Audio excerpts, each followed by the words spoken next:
es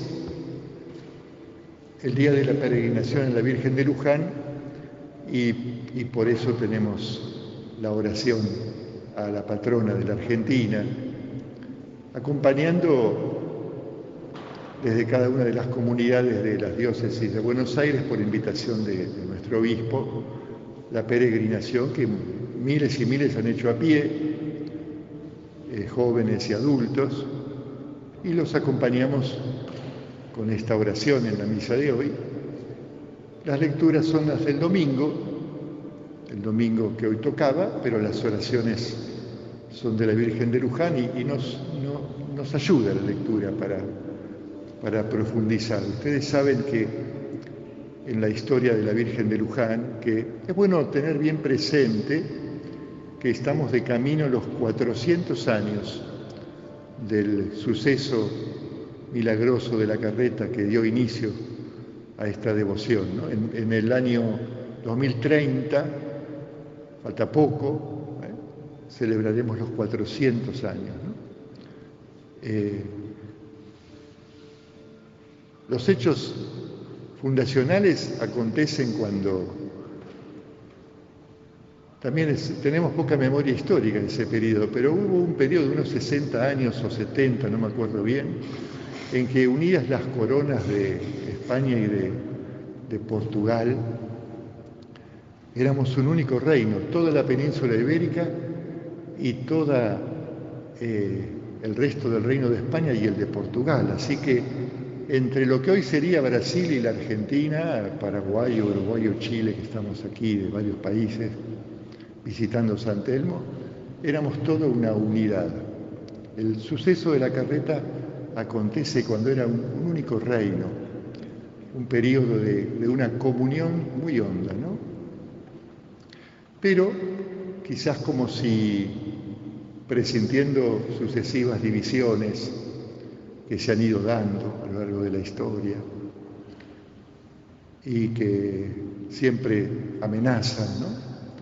La Virgen de Luján es un acontecimiento recordado y venerado por todo el pueblo de Argentina, por generaciones y generaciones, en situaciones tan distintas, si la miramos desde el punto de vista, digamos, cultural, en estos casi 400 años, situaciones culturalmente tan divergentes, tan diversas y con la riqueza en su diversidad, ¿no?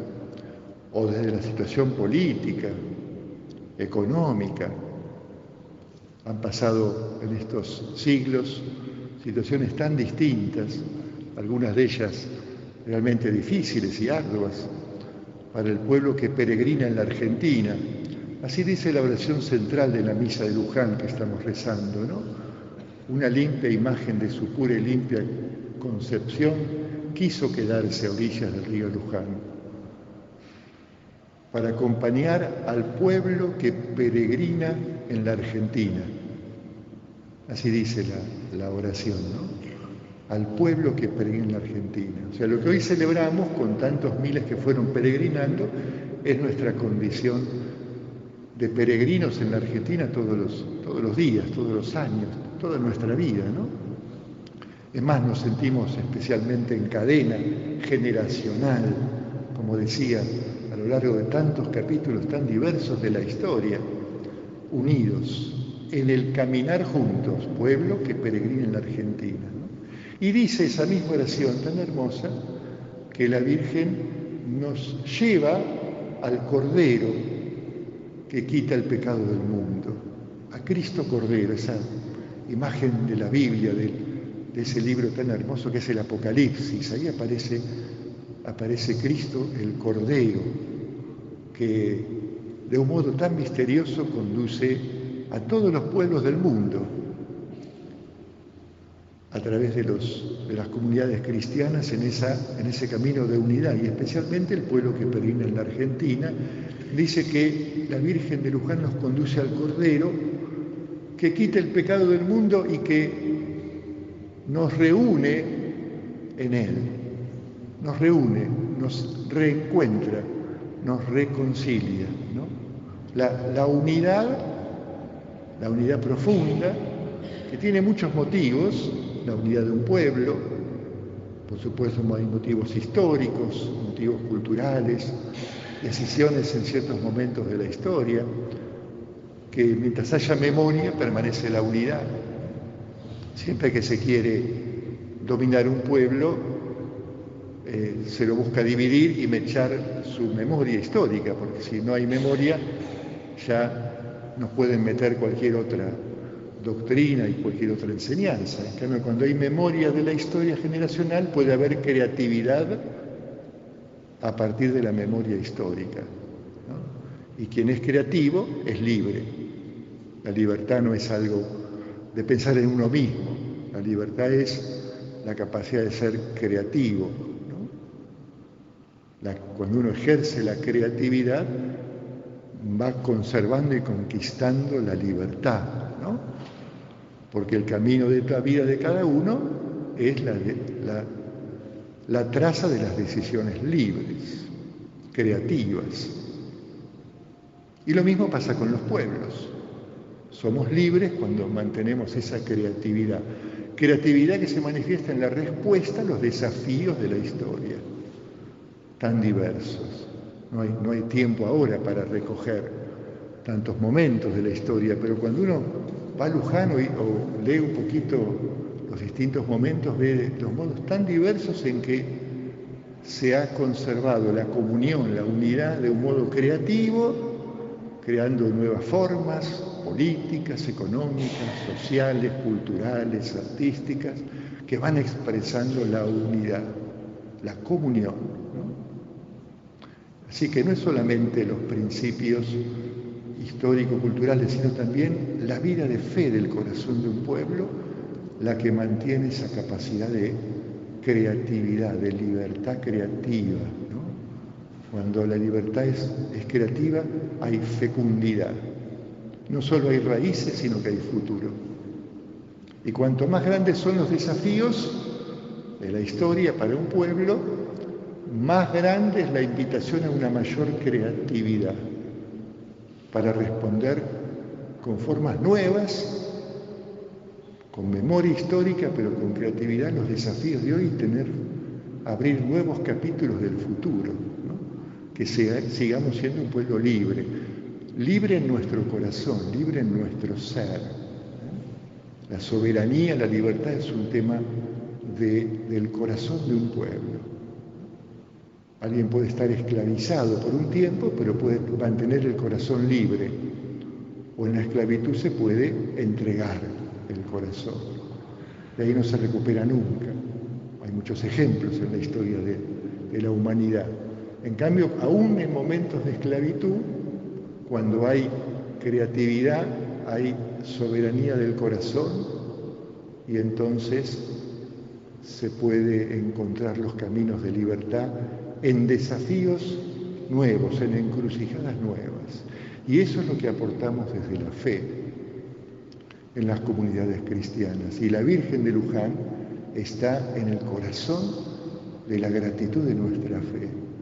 No solamente una limpia imagen de la pura concepción, quiso quedarse en los campos de Luján para que la visitemos generaciones y generaciones, sino que además al visitarla, al peregrinar o al visitar el santuario, queremos también nosotros seguir siendo un pueblo que peregrina en la comunión, en la creatividad, soberanía, libertad, creando futuro. Imposible sin esa raíz de la fe, sin esa fe mariana, que además compartimos con tantos otros pueblos de nuestra patria grande, ¿no? La fe mariana siempre está presente en todos nuestros pueblos, porque es el vínculo de comunión, ¿no? de esa patria grande, decimos, ¿no? Que somos todos los pueblos de América. Entonces, en esa raíz dice que la Virgen, a los que peregrinamos en la Argentina, nos lleva al Cordero que quita el pecado del mundo para que nos reencontremos, permanentemente reencontrarnos. Esa es la palabra también hermosa de la oración de la misa de hoy, ¿no? El reencuentro, ¿dónde se produce? ¿Cómo se produce? ¿Qué tan profundo es la raíz de la capacidad de reencontrarnos? ¿Cuál es su modalidad? Y ahí nos ayuda, lo más brevemente que pueda, el Evangelio de hoy, ¿no? Que hay dos hermanos, en la parábola que le presenta Jesús, se le está diciendo a los sumos sacerdotes y al Sanedrín, a los senadores, digamos, según otro lenguaje de otros pueblos, a los conductores del pueblo. Los ancianos eran los presbíteros, los que conducían junto con los sumos sacerdotes. ¿Qué les dice Jesús? Les propone una muy pequeña parábola para que ellos contesten cuál de estos dos hermanos cumplió la voluntad de Dios. Nosotros decimos cada vez en el Padre Nuestro, ¿no? Hágase tu voluntad en la tierra como en el cielo. Decimos que queremos caminar según la voluntad de Dios. ¿Qué entendemos por ese realizar la voluntad de Dios? En la parábola Jesús presenta modos de entender eso muy distintos. Hay dos hermanos, él le dice a uno, anda a trabajar a la viña. Este dice, no voy. Después se arrepintió y fue. Luego dijo al otro, lo mismo, anda a trabajar a la viña. Y dice, voy, Señor, pero después no fue. Claro, los sumos sacerdotes y ancianos, al escuchar la parábola, ¿qué responden a Jesús cuando le dice, ¿cuál de los dos cumplió la voluntad de su padre, de estos dos hijos? ¿Cuál la cumplió? Entonces contestan, obviamente, ¿no? Maestros de la ley, quienes enseñaban al pueblo a cumplir la palabra de Dios. El primero, el que finalmente fue a trabajar. Pisaron el palito, porque Jesús a veces con las parábolas, sobre todo cuando está dirigida a un grupo especial, hace pisar el palito. Es una tradición de los profetas de Israel, ¿no? Que el otro conteste la verdad sobre su propia vida, y si le preguntás de modo directo, no contesta. Pero si le preguntás con una parábola, contesta. Se enojaron mucho, si uno sigue leyendo. Ya estaban tramando la cruz, la entrega de Jesús. ¿Por qué se enojaron? Y porque fue una trampa teológica, digamos. Les hizo pisar el palito. Entonces les ubica la parábola en la historia de ellos. Vino Juan Bautista por el camino de la justicia. Toda la prédica y el ejemplo de Juan Bautista. Y ustedes lo rechazaron, ¿no? El Sanedrín y los ancianos no reconocían, ni aún ya mártir, no reconocían a Juan Bautista como un profeta. Y sin embargo los pecadores sí, los publicanos y los pecadores sí, se convirtieron con la palabra del Bautista los últimos, los pecadores públicos, y no ustedes, los maestros de la ley. Y le añade encima, y ni siquiera al ver ese ejemplo se convirtieron. Ni siquiera mirando el ejemplo de la conversión de los que señalaban como pecadores públicos, que se arrepintieron y cambiaron de vida por la palabra de Juan Bautista. Ni siquiera viendo el ejemplo de la conversión, ustedes cambiaron. Algo pasa en ese corazón de los sumos sacerdotes y ancianos que se resiste, que está endurecido. Jesús está tratando de ablandarlo. A veces para ablandar un corazón, el primer paso es mostrar lo que está duro. Es un primer paso por ahí difícil de dar. Claro, lo hace Jesús, el Cordero de Dios, que va a dar la vida por todos. Finalmente, cuando les prediquen la cruz, la gracia del Cordero que quita el pecado del mundo, llegarán a su conversión. Pero el primer paso es mostrarle, muchachos, ustedes están endurecidos. Va a seguir habiendo estos domingos otras escenas de Jesús, el Evangelio de San Mateo, que nos van a invitar a seguir ahondando esta perspectiva, porque tenemos que incorporarla más profundamente. Lo van a seguir mostrando 2 o 3 domingos más. Páginas preciosas de San Mateo. San Mateo, ustedes se acuerdan, era uno de esos publicanos. Lo leímos hace más de un mes. Publicano porque estaba sentado en la mesa recaudador de impuestos al Imperio Romano, a sus compatriotas. Entonces era muy injusto. Y eran pecadores públicos los publicanos, igual que las prostitutas. No podían entrar al templo. Hay parábolas de Jesús, que ustedes también se acuerdan del publicano que se queda al fondo sin animarse a levantar la cabeza, ¿no? Y el fariseo que en primera fila dice, te doy gracias, Señor, que no soy como aquel pecador. ¿Se acuerdan, no? Otras parábolas que marcan esta misma conflicto fraterno, ¿no? Conflicto entre hermanos, como Caín y Abel. Como Caín y Abel, ¿no? ¿Dónde está tu hermano? ¿Acaso yo soy guardián de mi hermano? Estos sumos sacerdotes y ancianos del pueblo no entendían que los profetas hablaban de la misericordia y no de los sacrificios, como dice el profeta Jeremías. Misericordia quiero, no sacrificios. El perdón es lo que yo quiero. Acercar la mano, porque Dios sigue llamando a todos, porque Dios es misericordia.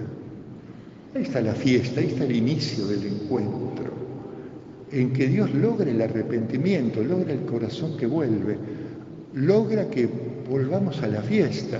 Y por ahí somos nosotros los más endurecidos, que los que señalábamos como peores pecadores, que se convierten antes que nosotros. Y somos nosotros los que primero tenemos que reconocer nuestra dureza, nuestra capacidad de juicio, o de desprecio, o de descartar, o de imaginar una sociedad con mucha gente afuera y quedarnos cruzados de brazos. No somos guardianes del hermano, decimos la misma palabra de Caín, y en la dureza no entendemos que sin justicia social no hay fe verdadera. Cabe perfecto para hoy, ¿no? Yo puedo decir, creo, Señor, pero si no me ocupo de mi hermano, esa fe no era. Dijo, voy, pero no fue. Creo, pero si no se verifica la fe en el amor al prójimo, no era fe. Es así de sencilla la palabra de Jesús. Creía que era fe. Eran sumos sacerdotes y ancianos del pueblo. Y no era fe. En cambio, el otro que se arrepintió y fue, eso es fe. Trabajar en la viña. ¿En qué trabajé? En la viña del Señor, que es el pueblo de Dios que peregrina en la Argentina, ¿no? Es la imagen más querida para el pueblo de Dios peregrino de los profetas, es la viña de Dios. El pueblo de Dios es la viña de Dios, ¿no? Y el Señor cuida la viña y en fin, hay muchos textos de Isaías y de otros profetas sobre ese amor cuidadoso hacia su viña, como su esposa es la viña para el Señor. Siempre espera, siempre confía en la capacidad de volver, ¿no? El arrepentimiento es volver a Dios, volver al amor primero, volver al esposo que ama su viña. Es lo que recoge Jesús. Yo soy la vid, ustedes los sarmientos, el Padre el viñador. cómo Dios trabaja sobre el pueblo. Eso no sale en las redes ni en los diarios. Jamás va a salir. Las cosas importantes no pasan por ahí, ¿no? El amor, la amistad, la familia, la fe, la adoración, la memoria de un pueblo, la profunda, la creatividad, todo eso no sale por ahí. Tiene que ver con la carne del pueblo peregrino. Jesús se hizo carne, el Verbo de Dios se hizo carne. Está en esa vida peregrina del pueblo. Ahí encontramos a Dios. No puedo encontrar a Dios individualmente, en el silencio de mi corazón. Abstrayéndome de todo, me voy con mi espíritu a un lugar puro en el que me encuentro con Dios y me separo de todo. No existe eso. Es una evasión. Dios está en la historia del pueblo. Y la Virgen de Luján está en nuestra historia y nuestro pueblo, haciendo posible ese volver. Una y otra vez reencontrarnos hermanos de todos, sin despreciar a nadie, en ese camino de la justicia que anunciaba Juan Bautista, que el Cordero de Dios hace posible que todos la hagamos. Jesús, cuando le dice esto al Sanedrín, señala su dureza, pero él confía que todos pueden ablandar su corazón, todos podemos reencontrar el corazón de carne que Dios nos dio, no un corazón de piedra, dice San Pablo, no las tablas de la ley, ese es el corazón de piedra, interpretadas como este Sanedrín para juzgar, sino el corazón de carne que Dios nos dio para no solo creer, sino también amar, porque la fe se muestra en la caridad, y si no, no es. No voy, Señor, me arrepiento y voy en esa acción fraterna y solidaria hacia todos. Ahí se verifica que nuestra fe crece. Y cuando me doy cuenta que mi corazón está frío, que no amo, creo, Señor, pero aumenta mi fe humildemente, que se verifique en la caridad fraterna, que participemos todos en esa hermosa tarea creativa desde la fe y el amor en la vida de nuestro pueblo peregrino, creando comunión y solidaridad para que toda dureza se ablande. Lo más maravilloso de los cristianos es que nosotros tenemos esperanza en que la gracia de Dios es más grande, en que el Cordero de Dios, al cual nos lleva la Virgen de Luján, nos hace reencontrarnos como un pueblo cuyo corazón de unidad no está roto, no está quebrado. Ahí no llega el mal. El mal no llega a la fe profunda de un pueblo. Hay que vivir de esa fe. Y ahí nos ponemos manos a la obra todos, con un corazón blando, ablandado por el amor de Dios, ablandado por el llamado de Dios, que también lo verificamos en los desafíos del tiempo. Escuchar el llamado de Dios a modo de servir a nuestro pueblo peregrino del cual formamos parte. Le pedimos a la Virgen de Luján entonces este regalo, esta gracia para todos los argentinos en este día de la peregrinación. Que así sea.